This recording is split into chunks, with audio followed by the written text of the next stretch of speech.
The Twins are part of a cluster of several teams with a reasonable chance of grabbing a postseason spot in the American League as a wild-card team. They entered play Thursday just one game behind the Angels and actually ahead of the Angels and everyone else they're chasing in the loss column given how many rainouts they've had, resulting in fewer games played.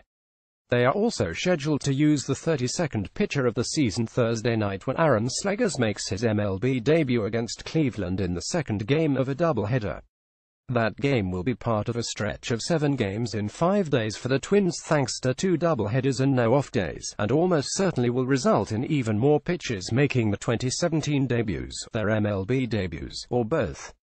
When the Twins were pretty much in the same position in the standings a week before the non-waiver trade deadline, bosses Derek Falvey and Thad Levine executed a deal to bring in veteran starter Jamie Garcia. Previously, they had bolstered the starting rotation by adding 44-year-old Bartolo Colon. One bad week later, the Twins suddenly became sellers. Garcia was dealt to the Yankees and all-star closer Brandon Kintzler was dealt to the Nationals. The new bosses showed the flexibility to be nimble once, changing the course from buyers albeit modest deals without giving up much by way of prospects to sellers when the team's position in the standings dictated such a thing.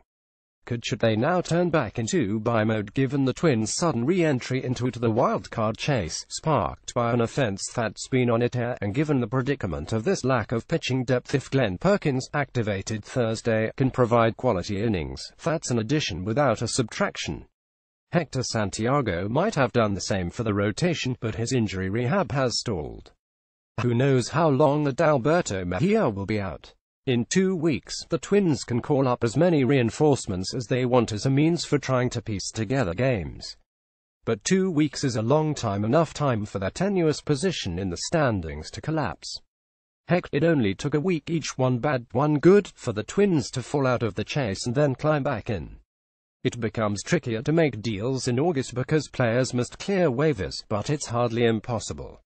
Our guy Lavelle seemed to hint that a deal could be in the offing when he looked ahead to the Twins' options for the next doubleheader Monday in Chicago and wrote, or the Twins might have something else up their sleeves. Stay tuned, because this could get really interesting. Minnesota has about a 1 in 5 chance of making the postseason. Long odds, sure, but a reasonable chance.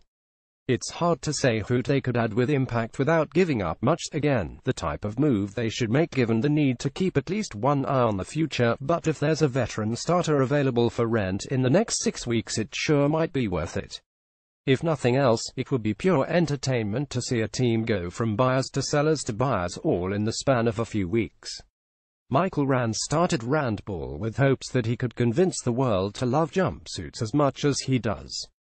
So far, HES only succeeded in using the word redacted a lot. He welcomes suggestions, news tips, links of pure genius, and pictures of pets in Halloween costumes here, though he already knows he will regret that last part.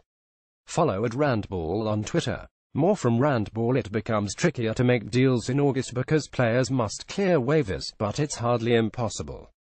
Shahbaz Muhammad is finding out what a lot of mid-level NBA veterans have found out this offseason: not everyone is cashing in on free agency.